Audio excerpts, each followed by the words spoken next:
take this document that I had given out and turn to the page one but the last. Go right to the back and there will be 3 diagrams. And this subject is quite easy if you master these 3 diagrams. So tell your neighbor it's very easy for us to know every diagram well enough to teach my oldest to understand.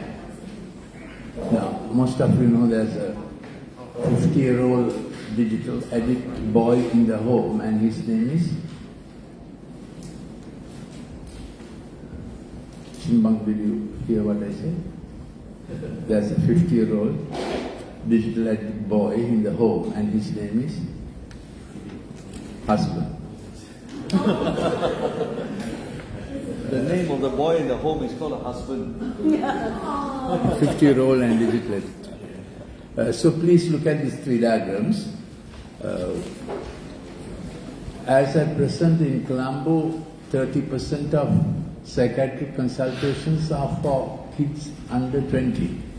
Never in the history of the medical profession did you have psychiatric consultations so high. I don't think it's less in Malaysia.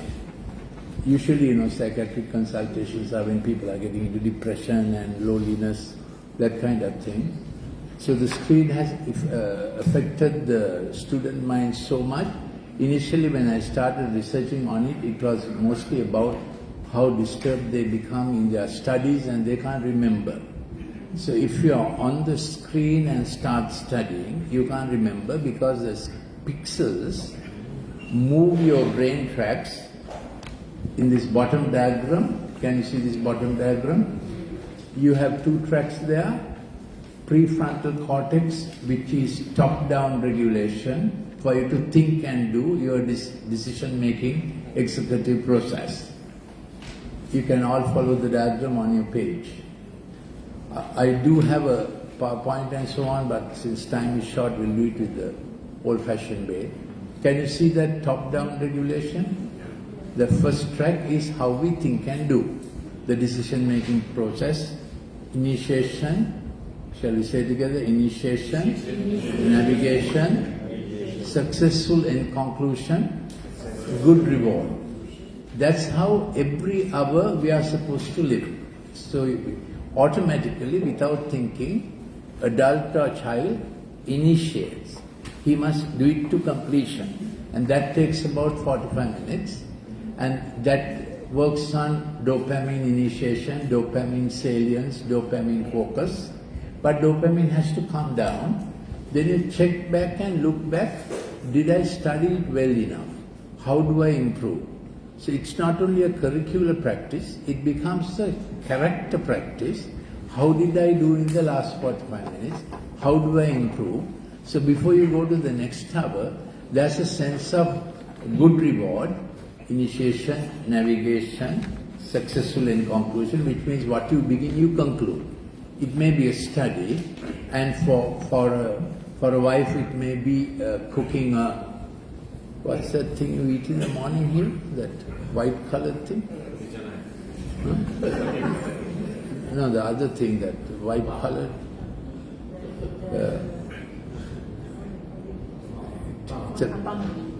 Not apples, it's white colored and it's that shape. Yeah, whatever the thing is, so the wife takes 45 minutes to complete it and she says it is well made, and he takes for 45 minutes to eat it and he says I ate it. That's supposed to be a joke. So the purpose of what I'm saying is, you think and do for 45 minutes and you have to, so the student studies, or you work, plan, whatever you do for 45 minutes, and then you look back and say, that was good, how do I improve? So that's the way God has designed our head, to say, that was good, how do I improve? So when you are correcting your children also, you must always speak the modus of, how do you improve? That was good, how do you improve? You can't say useless, you're just like your dad, not focused. You can't say things like that.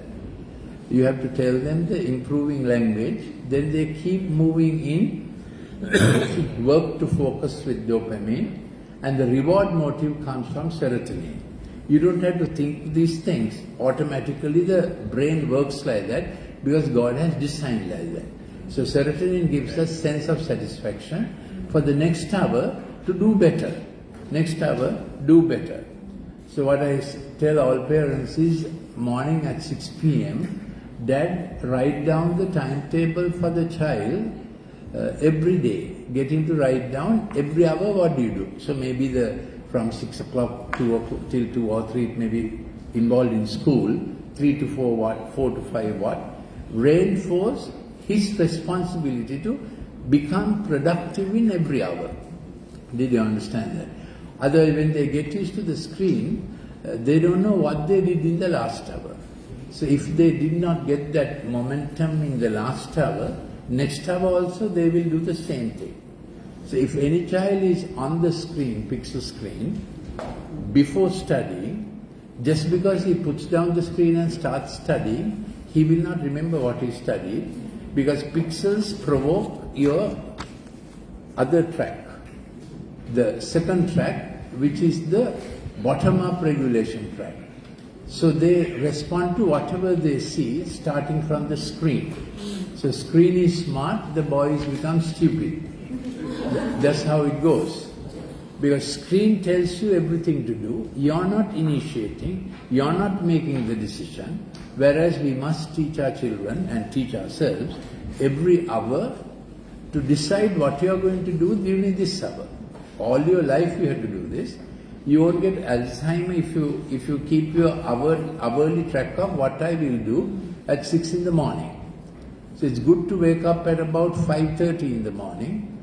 Teach your children also this, because early morning sunlight sets the early morning bioclocks, both the brain one and the metabolic ones, so that you don't jump start the day. If you jump start the day, suddenly wake up at 8 o'clock and I'm late and then your adrenal cortisol axis is wrongly boosted up, your insulin growth hormone axis is wrongly boosted up. If you do this daily like that, you end up with diabetes also. So that waking up pattern of waking up easily, purposefully, knowing what you are going to do, and every hour you plan in the morning, this is how I will do 3 to 4, through the day. And if he's a school-going age kid, you get him to write down what he's going to do. And anything directive, Dad has to do.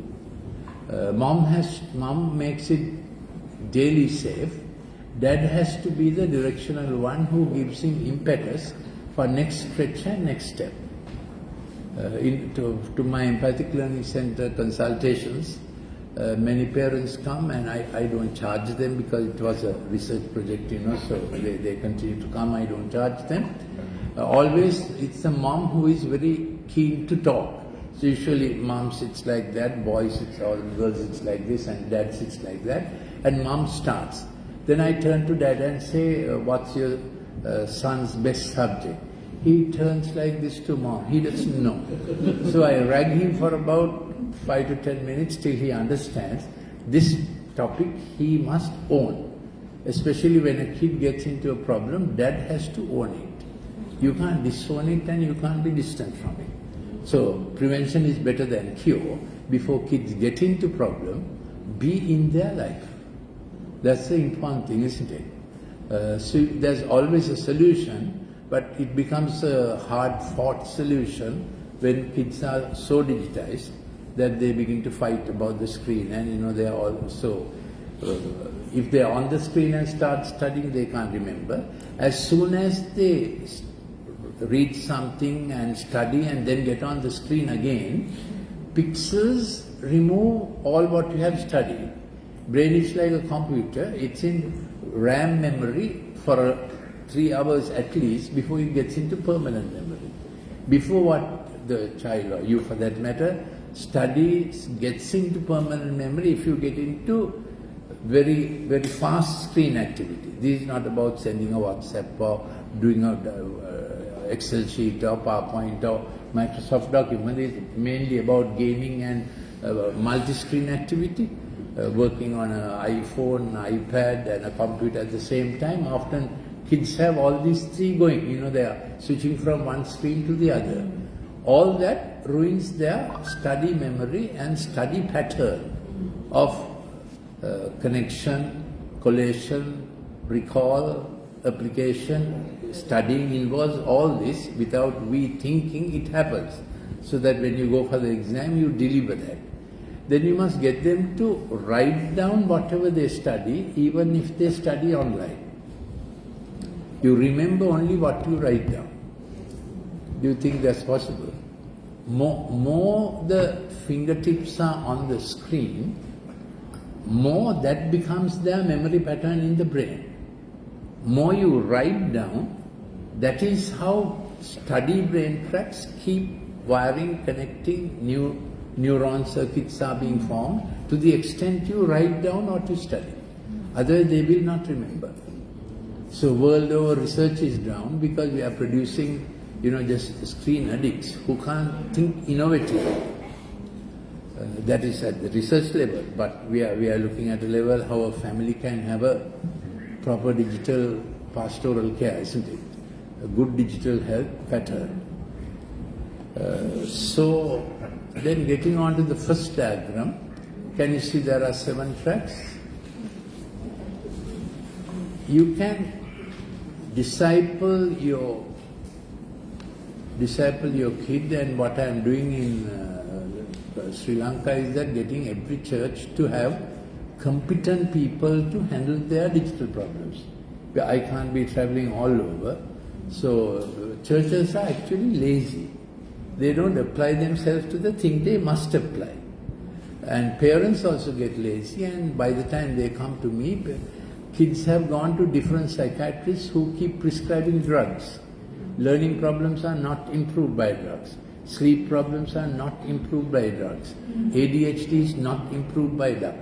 Autism spectrum disorder is not improved by drugs.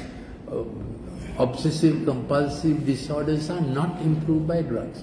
They need empathic therapies. So these are some of the things kids are going through. And they are on multiple drugs, it's a tragedy. I have seen a boy who was only 12 years old, 9 drugs at the same time. So the professor of pediatrics was my friend at that time. I took a photograph and sent it to him. He said, there is a problem, Lalit, our fellows, so training the medical profession is a different thing, not to drug kids. But parents to be told when the child is into a digital addiction, and that results in bad studies, bad sleep, keeping up in the night, compulsive, obsessive behaviors, fighting at home, different things. Drugs is not the way. Parents also find it easy to take to a doctor and prescribe, then go to another doctor and prescribe. It goes on and on and on. So church can be a useful place not only for your own congregation, it can be a healing house for how parents handle the digital problem when the church gets, competent about it. Every church needs to appoint 2 or 3 parent couples who will study this problem and will be able to take on counseling. This doesn't need medical qualification because the therapy is not medical. Therapy is empathic learning, set up, those who have come there, you have seen, we have a very complicated thing, but every church can do it to the extent with handicraft, carom board, table tennis, billiards, chess, card pack, you get what I mean? Puzzles, things that get kids to work with their fingers, brain and eyes and work together, play together, indoor games of any kind. But no electronic stuff. That's the important thing. No electronic stuff. So these not super science, this is actually Montessori method, isn't it? I am saying get them back into age relevant indoor games. So church needs to have a place which is age relevant and indoor, that they begin to come, and church has provided for it. We call our place Den and Dare. Dare is it's like a challenge course. It has swings and stuff. They go from one to the other. We have an indoor one and a 5-acre campus which is an outdoor one. So churches can come with youth camps, the corporate can come with whatever. So it has a vast evangelistic potential, but firstly we have to protect our own kids in church not to be digitally addicted, and they can be a healing influence for their friends also. So every church here to consider this. This is a very short talk, but I will work with you long term. Will you please put your phone numbers down, or Ron, you can send me their phone numbers.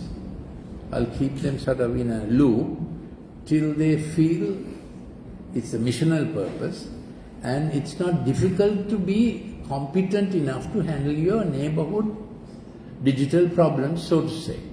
Of course, what is beyond you, you quickly ask them to go and see their family doctor, because this is not as I said once, this is not a medical field, but it needs simple remedial measures that a church can get together and develop.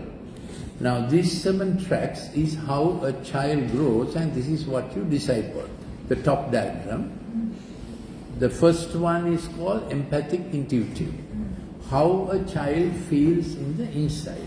Empathic intuitive. How he feels about himself. Now, though I keep saying child, this is same for each of us at any age, and that develops from the mother's womb. So we have to teach pregnant mothers, bond with your child, speak to the child, pray with the child while the child is in the womb. There's a hearing the child has, and dad has to join in it. Where child recognizes the dad's voice and mother's voice, and the bonding begins while the child is in the womb. So mother must not be into fast digital activity, and it all affects the child in the womb, because when the mother is into thrill, peril, risk behavior, as conveyed by her digital behavior, it gets transmitted to the child's brain through prostaglandins. So already the child's brain is wiring inside for risk and peril, and he's born and he is ADHD. He's too fast, because he has been battling risk inside his mother's womb, risk as perceived by the neurochemistry that his brain went through. Besides that, if parents fight and all that also, there are issues that a child will feel in the womb itself. So empathic intuitive is how the child feels in the inside. So there are children who are quiet and they are not much into talking with others, but they can think deeply about themselves. So then you can't say, why are you not talking? Because the child was not wired like that. Some children are thinkers in the inside. So you have to give them activities and give them courses, curricular courses when time comes for choosing, usually grade 10, 11 or 12 or whatever, that matches his empathic intuitive disposition. Second brain tract that develops is empathic relational. That is easy to understand, how well a child is connected with the outside. So some children are very chattery, they are outgoing and they talk to others and so on, so let them keep them up. But you have to understand this child who gets to a corner easily. I have described 2-3 kinds of syndromes like that, the closed space syndrome, the amygdala child, that is a child who easily cries, the child who is very sensitive. And so one day a couple came, he was quite high, the father was quite high up in a telecom company there, and for the rare thing, it was the father who was very sensitive, trying to tell me the problem. As I told you initially, normally the mother who tries to tell me. Then this daughter, that's about 14 years old daughter, she's not talking at all, only the father is talking. So I asked her, what is the subject you like at school? That's my normal question. She said, I hate all the subjects. Just like that. Then father was embarrassed that she's speaking to a medical consultant like that, but I said, I'll handle it. Then I said, what is it that you like to study? She said, I study on the internet all the time and I'm well published on the internet. I said, what do you study? About monsters that have not been discovered. So her reality is so far-fetched. So you can't laugh. Then I felt the Lord gave me a word of knowledge. So I asked her, what about a pet? Have you tried having a pet? Then she turned to her mother and said, I hate her, with the same kind of venom. I said, why? What happened? No, I brought 4 kittens from the drain, and they were sweet kittens. They were getting wet on a rainy day. I brought all 4 of them. I washed them, cleaned them, dried them, used my hair dryer, and put all 4 of them on my bed. And she came and threw them all out. Now she's growling again. So this is the sorrow and the anger she's carrying. So it takes a long time, normally a doctor's consultation, as you know, is 10 minutes, 5 minutes or less. But these take about 1 hour, 15 minutes.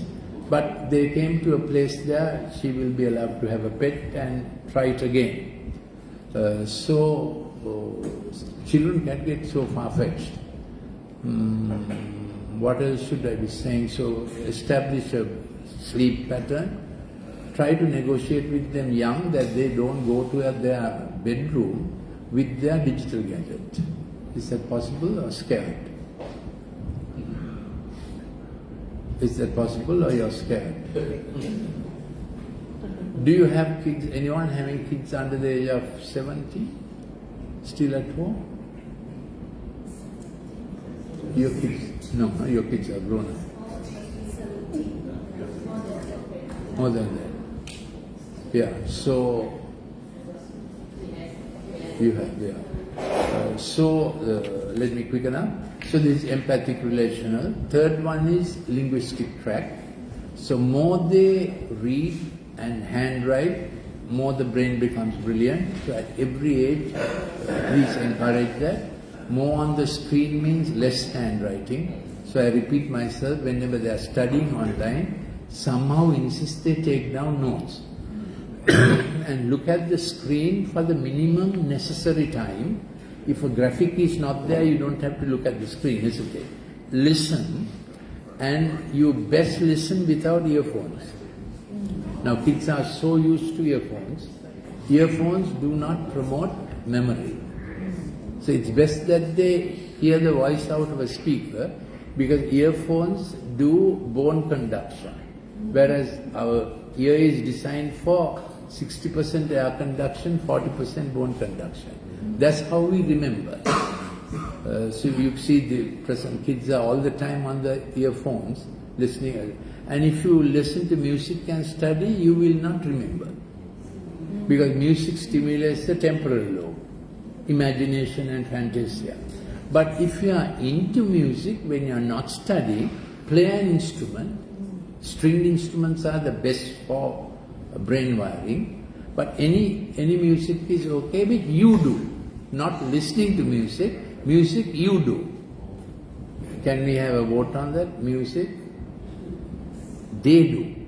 So ideally you send them early for music, keyboards or guitar or violin or whatever it is. Let them sing and make the music. Listening to music during studies, they will never remember what they studied. They will say, Dad, we sit better if we listen to music. Yes, they'll sit better, that doesn't mean they study better. So all these things are, so this is about linguistic, how much they can handwrite. Fourth one is logical management tract. So from small days you have to give them chores to do, get them involved in house chores, manage their home, manage their budget. That logical management track has to be built up, managing hours, sleep time, wake up time. After 6 p.m, minimize LED activity. So you can certainly study Word docs and usual studying, but if you get into gaming after 6 o'clock, you disturb melatonin, what melatonin does in the brain. So melatonin is very necessary for memory, brain health, retinal health. Then you have good dreams, and you wake up with a good dream. So you have 3-4 cycles of dreams. All that is interfered with if kids are on the screen with fast activity after 6 p.m. So obviously they study till about 9, 10, but plead with them somehow not to go on after 11 o'clock with digital activity. You can't fight this generation because they are ready for a fight. You have to be close to them when they are 8, 9, 10. All parents wake up to problems when they are 14, 15, but you have lost them by that time. So you have to get on to them earlier than that. That's the logical managerial track. The fifth one I mentioned is the kinesthetic track. The pixels all the time promote their kinesthetic behavior. Kinesthetic is how much movement they feel inside. So when they are very kinesthetic, it's like ADHD behavior. They are jittery, attention span is down, attention depth is down, attention intensity is down. They are listening but can't absorb and keep it. And then they can move body-wise also, can't sit in the class. Then teachers complain, these children can't sit in the class. So we do separate sessions for teachers in Colombo schools, that this is not a doctor's problem, there is a teacher's problem and a family problem. So teacher can't avoid kids who are jittery. So it's not an option for a teacher to say student is disturbing the class. And oftentimes it's the school teacher that has the most amount of time with the child because parents are not there anyway. Understood? At school, a kid sits in a class for, couple of hours, and the class teacher or the regular teachers will see the child for 40 minutes at a time. How long is the school period in Malaysia? 40 minutes, isn't it? Because that's the brain span. So we have to teach teachers how to recognize the child at risk. When children are not talking much, not interacting with others, they are contemplating suicide. In one of the top schools in Colombo, 6 students committed suicide. Nobody knew. They were cool. They were very nice. They had no problems. Extremely rich families. Just that, little by little, they got into such a digital tight spot. Next cool thing to do was to climb the highest point possible in the city of Colombo and jump. And they get into a gym suit and take a nice selfie before jumping, and then they jump. All intentional, and before that normally it's a group of 7, they will give a little party to that group of 7. Now normally suicide people are very angry, they shout, they threaten, nothing like that. This is a very happy experience, so happy that the next happy experience is exit. So probably demons are involved, but it's a suicide ideation that began increasingly isolated. I don't know whether you have encountered this in PJ. Yes, so kinesthesia increases with this, then isolation increases when they are more and more on the screen. Any questions you'd like to ask? It's a very short introduction to a very big problem. Please read some of my books. I can regularly send you clips in a way that a university conducts a course. You begin to understand in small doses, deeper and deeper and deeper. How to prevent suicide, how to recognize suicide. Just that in every church to have a small team who become very competent. So initially you protect your own, and then the society outside gets to know this church is handling difficult kids, ADHD kids, isolated kids, personality disorders. Yeah, then it becomes a way of evangelism. Yes? Actually, in order to handle all these things, you need to have a group of people, like you say, you need to identify. They have the suicide syndrome, some is very sad, under pressure, some quiet, anger, some of them is like very happy. This is the first time that I ever encountered. Yes, yeah. So before we can do all these things, we need to be equipped.